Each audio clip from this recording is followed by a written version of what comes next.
দুনিয়ার কোনো কিছুর কাছে তোমরা মাথা নত করবে না, কোনো হুকুমের কাছে, কোনো বিধানের কাছে তোমরা মাথা নত করবে না, বরং আমি যে বিধান দিয়েছি, যে শাশ্বত বিধান দিয়েছি, এই বিধানের প্রতি তোমরা অটল থাকবে।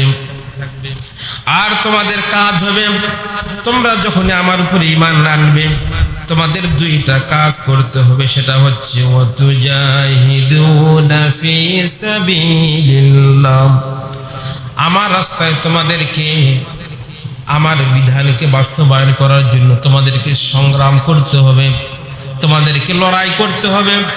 এই লড়াই অর্থ অস্ত্র দিয়ে কাউকে আঘাত করা নয়, বরং সুখে দুঃখে, সুবিধা অসুবিধা সকল অবস্থায় আল্লাহর জমিনে আল্লাহর বিধান যেন বাস্তবায়ন হতে পারে, এই জন্য তোমাকে সময় দিতে হবে, চেষ্টা করতে হবে, প্রচেষ্টা করতে হবে।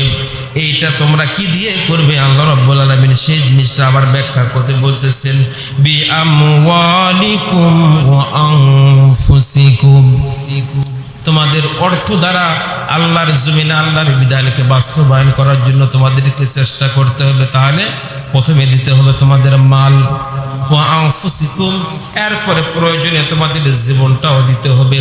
জীবন দেওয়ার অর্থ এই নয় তোমাকে মৃত্যুবরণ করতে হবে, তা নয়। বি আনফুসিকুম এর মধ্যে ব্যাখ্যায় তাফসীর মধ্যে মুফাসসিরে কিরাম বলেছেন অর্থাৎ তোমাকে সময় দিতে হবে। সময় দেওয়া, এটা ব্যাখ্যায় বলা হয়েছে বি আনফুসিকুম।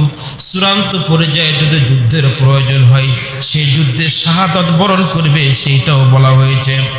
তাহলে দুইটা জিনিস দ্বারা তোমরা আমার জমিনে কাজ করার জন্য তোমাদেরকে প্রস্তুত থাকতে হবে। সেটা হচ্ছে বি আমওয়ালিকুম ওয়া আনফুসিকুম, তোমাদের সম্পদ এবং তোমাদের জীবনের সময়, এই দুইটা ব্যয় করবে আল্লাহর রাস্তায়।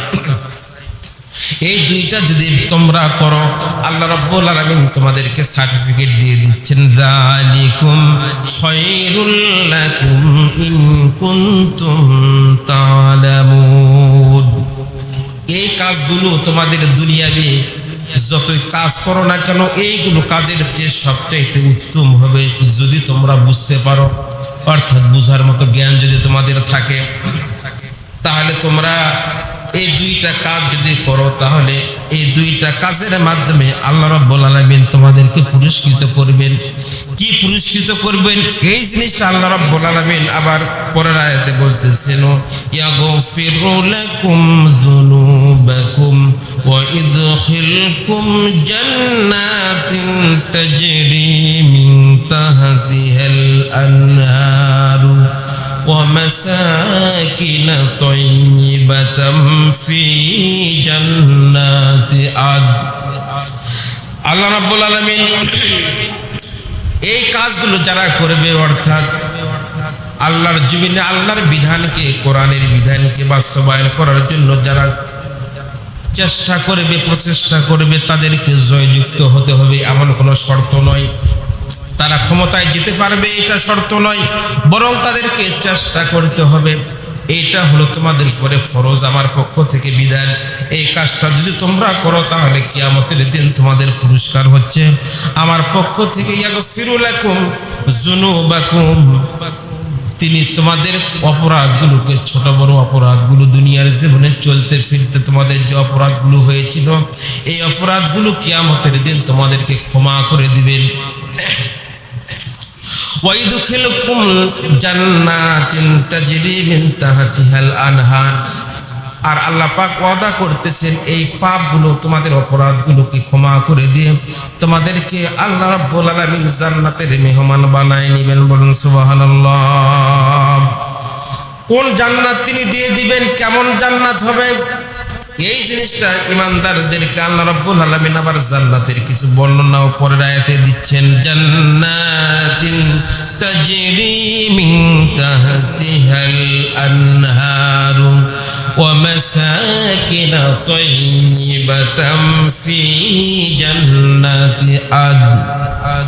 এমন জান্নাত, যে জান্নাতের নিচের দিক থেকে নহর প্রবাহিত থাকবে, অর্থাৎ ঝর্ণা ধারা প্রবাহিত থাকবে, অর্থাৎ সুউচ্চ অট্টালিকার নিচ দিয়ে যেরকম নদী প্রবাহিত হলে যেরকম এটা আরো মনোরম পরিবেশ হয়, আরো উপভোগ্য হয়, ঠিক অনুরূপভাবে ঈমানদারদের জন্য আল্লাহ রাব্বুল আলামিন যে জান্নাতের ব্যবস্থা রেখেছেন, এই জান্নাতের নিচের দিকে আল্লাহ রাব্বুল আলামিন নহর প্রবাহিত করে দিবেন, ঝর্ণা ধারা প্রবাহিত করে দিবেন, আর তোমাদেরকে সেখানে প্রবেশ করাবেন।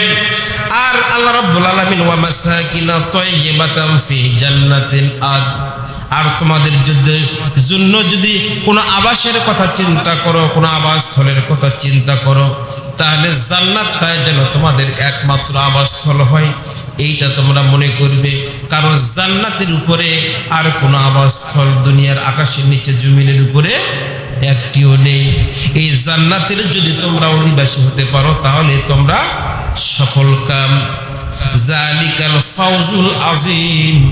আল্লাহ রাব্বুল আলামিন বলেন, যদি কোনো মানুষ জান্নাতে যেতে পারে তাহলে এই লোকটার মর্যাদা, এই লোকটার সৌভাগ্য হচ্ছে সবচাইতে বড় সফল কাম। আল্লাহ রাব্বুল আলামিনের সবচাইতে পুরস্কারের মধ্যে বড় পুরস্কার হচ্ছে মানুষকে যখন বিচারের মাধ্যমে তাকে আমলনামাগুলো ডান হাতে দিয়ে জান্নাতের ফয়সালা করে দিবেন, এবং ওই লোকটা যখন জান্নাতের মধ্যে প্রবেশ করবে তখন ওই লোকটার থেকে সৌভাগ্যবান আর কেউ হবে না। বলুন সুবহানাল্লাহ।